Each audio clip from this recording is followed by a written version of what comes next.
এখন বাজে বেলা 12টা। আজকের আকাশটা আবার সেই নিম্নচাপ। ব্যাঙ্গালোরে না মানে আজ থেকে 5-6 বছর আগেও এরকম ওয়েদার ছিল না। সবচেয়ে বেশি সুন্দর হচ্ছে ব্যাঙ্গালোরে ওয়েদার।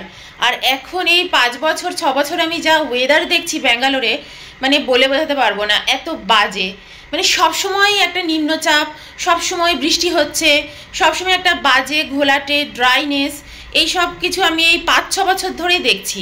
বিশেষ করে কোভিডটা এলো না, তারপর থেকেই আমি এরকম দেখছি। তার আগে আমি কিন্তু এরকম অবস্থা কখনো দেখিনি। নভেম্বর মাসের এন্ড, আর আকাশ দেখো কি বাজে। সবসময় একটা মানে বিচ্ছিরি আবহাওয়া। সকালবেলা উঠেই যদি একটা আকাশটাকে বাজে দেখো না, তোমার দিনটাও খুব ডিস্টার্ব মানে যাবে। তো যাই হোক, আজকে কি রান্না করব আমি সেটাই এখন বসে বসে ভাবছিলাম, কিন্তু বুঝে পাচ্ছি না যে আজকে আমি কি রান্না করব। আজকে মঙ্গলবার, আর মঙ্গলবার আমি নিরামিষ খাই না, কিন্তু আমি মাংস জাতীয় ডিম জাতীয় কিছুও খাই না, মাছটা খাই। তা আজকে মাছ নেই, তাই আজকে ভাবছি যে কি রান্না করব। ঘরের সবজিপাতিও না কিছুই নেই, একদমই শেষ হয়ে গেছে। তো ভাবছি একটা শশা পড়ে আছে ফ্রিজের মধ্যে, যে সেই বড় বড় শশাগুলো আছে না, মাচা শশা বলে ওগুলোকে, তো ওই শশা পড়ে আছে। আর ভাবছি সোয়াবিন রয়েছে, তো আলু সোয়াবিনের তরকারি আর ওই শশা শুক্তো বা শশা পোস্ত এরম কিছু একটা যদি বানিয়ে নিতে পারি, তো এটাই আজকে বানাবো। চলো রান্নাঘরে যাই, রান্না বসাই। তো এই দেখো, আগের দিন বাজার থেকে অয়ন এই শশাটা নিয়ে এসছে। এটা মাচা শশা এরকমই কিছু একটা বলে। এটা ভাবছি রান্না করব আজকে। আর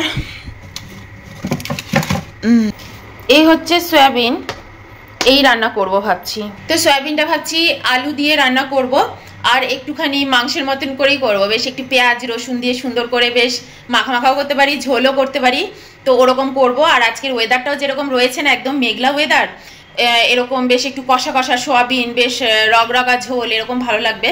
তার সাথে শশাটার একটা কিছু শুক্তো বা তোমার শশা পোস্ত এরকম কিছু একটা বানাবো ভাবছি। আর তারপর ঘরের কাজেও হাত দেব, ঘর ঠরগুলো গোছাবো, পরিষ্কার করব, মানে ঘর ঠর ঝেড়ে মুছে পরিষ্কার করে একেবারে স্নান টান সেরে আসবো। তো দেখো, ফার্স্টেই আমি গুছিয়ে নিচ্ছি আনাজগুলো কেটে কুটে। তো সোয়াবিনের তরকারির মধ্যে আদা রসুন পেঁয়াজ দেব, সেগুলো ফার্স্টে কেটে গুছিয়ে নিচ্ছি।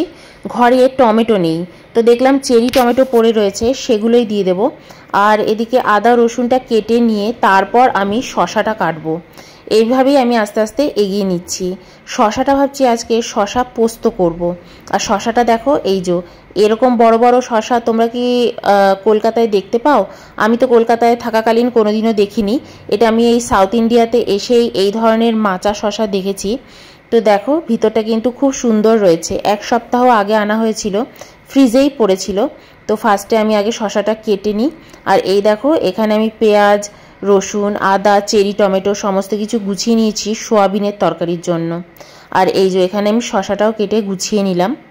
সোয়াবিনটা না ঘরে দেখলাম বড় সোয়াবিনটা বেশি আর নেই, তাই ছোট সোয়াবিন বড় সোয়াবিন একসাথেই মিশিয়ে নিয়েছি।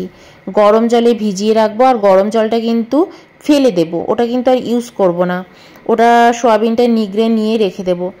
আর পোস্ত দেখলাম কৌটো ফাঁকা হয়ে গেছে, রিফিল করতে হবে, তাই পোস্তটা নিয়ে এলাম। আমি জেকের পোস্ত খাই, খুব ভালো খেতে এই পোস্তটার টেস্টটা। আর এটা কলকাতা থেকেই আসে, জেকে অনলাইন থেকে। দেখো, পোস্তর কৌটোটা আমি রিফিল করে নিয়েছি। কিছুটা পোস্ত আমি মিক্সার গ্রাইন্ডারে নিয়ে নিয়েছি, তার সাথে একটুখানি আমি সর্ষেও নিয়ে নিচ্ছি, সাদা সর্ষে আর শুকনো লঙ্কা। প্রথমে না এটাকে আমি ড্রাই রোস্ট করে নেব, মানে সরি ড্রাইভাবে গ্রাইন্ড করে নেব। তারপর আমি এটাকে জল দিয়ে আর কাঁচা লঙ্কা দিয়ে আরেকবার পেস্ট করব। আর এদিকে দেখো, আমি পেঁয়াজটাকে সর্ষের তেলে কালো জিরে দিয়ে ভালো করে ভেজে নিয়েছি। তারপর শশার টুকরোগুলো দিয়ে দিয়েছি, আর শশাটার মধ্যে একটু নুন দিয়ে আর হলুদ দিয়ে ভালো করে আগে সেদ্ধ করে নেব ঢেকে ঢেকে। এর মধ্যে কিন্তু আমি কোনো জল ইউজ করিনি, নিজে থেকেই দেখো শশাটা কি সুন্দর সেদ্ধ হয়ে গেছে, জল ছেড়েছে। এবার আমি এই যে পোস্ত বাটাটা, সর্ষে বাটাটা, এটা অ্যাড করব। শশা শুক্তোর মধ্যে বা শশা পোস্তর মধ্যে না তিল বাটাটা না ইউজ করলেও চলে, তো আমি আর তিলটা দিইনি। তোমরা চাইলে তিল অ্যাড করতে পারো, তিল কিন্তু খুব স্বাস্থ্যকর, স্বাস্থ্যের জন্য ভীষণ ভালো। পোস্ততে অত উপকারিতা নেই, কিন্তু তিলে কিন্তু মারাত্মক উপকারিতা। একটা কাঁচা লঙ্কা দিয়ে দিয়েছি, ব্যাস। এবার ভালো করে এটাকে আমি রান্না করে নেব। আর এদিকে দেখো, কড়াইতে আমি গোটা গরম মশলা ফোড়ন দিয়ে দিচ্ছি, তেজপাতা, শুকনো লঙ্কা এগুলো ফোড়ন দিচ্ছি আর আলু ভেজে নেব। এটা হচ্ছে সোয়াবিনের তরকারি রান্না করছি। আলুটাকে নুন হলুদ দিয়ে ভেজে আমি একটা প্লেটের মধ্যে তুলে রাখবো। তারপর ওই তেলের মধ্যেই দেখো আমি পেঁয়াজটাকেও ভেজে নিচ্ছি। পেঁয়াজটাকে বেশ ভালো করে একটু লাল লাল করে ভেজে নেব। তারপর আমি এর মধ্যে একটা পেস্ট করে যেটা নিয়েছি, চেরি টমেটো, রসুন, আদা, কাঁচা লঙ্কা, তো সেই পেস্টটাও আমি অ্যাড করে দিয়েছি। আর জিরে, ধনে গুঁড়ো, কাশ্মীরি লঙ্কার গুঁড়ো তো অ্যাড করেইছি। তো দেখো মশলাটাকে কিন্তু খুব ভালো করে আগে কষিয়ে নিতে হবে। তো মশলাটা আমি ভালো করে কষিয়ে নিয়েছি। তারপর আলুর সাথেও একটু ভালো করে কষিয়ে নিলাম। এখন না নতুন আলু, প্রথমে না তোমার মনে হবে এটা সেদ্ধ হয়ে গেছে, যেই ঠান্ডা হবে শক্ত শক্ত হয়ে যাবে।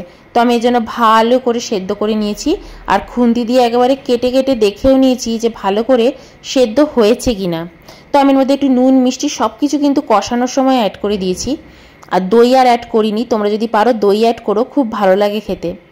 সোয়াবিনও অ্যাড করে দিয়েছি, উপর দিয়ে নুন অ্যাড করে দিয়েছি, আর কিচ্ছুটি অ্যাড করিনি, আর মিষ্টি অ্যাড করব না। প্রথমেই যা কষানোর সময় মিষ্টি অ্যাড করে দিয়েছি। এবার দেখো সোয়াবিন দিয়ে না আমি ভালো করে কষিয়ে নিচ্ছি। আমি না সোয়াবিনকে কখনো তেলে ভেজে রান্না করি না, এতে না বড্ড বেশি তেল খাওয়া হয়ে যায় গো। তো সোয়াবিনটাকে ভালো করে মশলার সাথে আমি কষিয়ে নিয়েছি ঢেকে ঢেকে। প্রথমেই কিন্তু জল দিয়ে দিই না, তো প্রথমে আগে ঢেকে নিই, সোয়াবিনের মধ্যে মশলা ভালো করে ঢুকে যায়, তারপর জল দিই।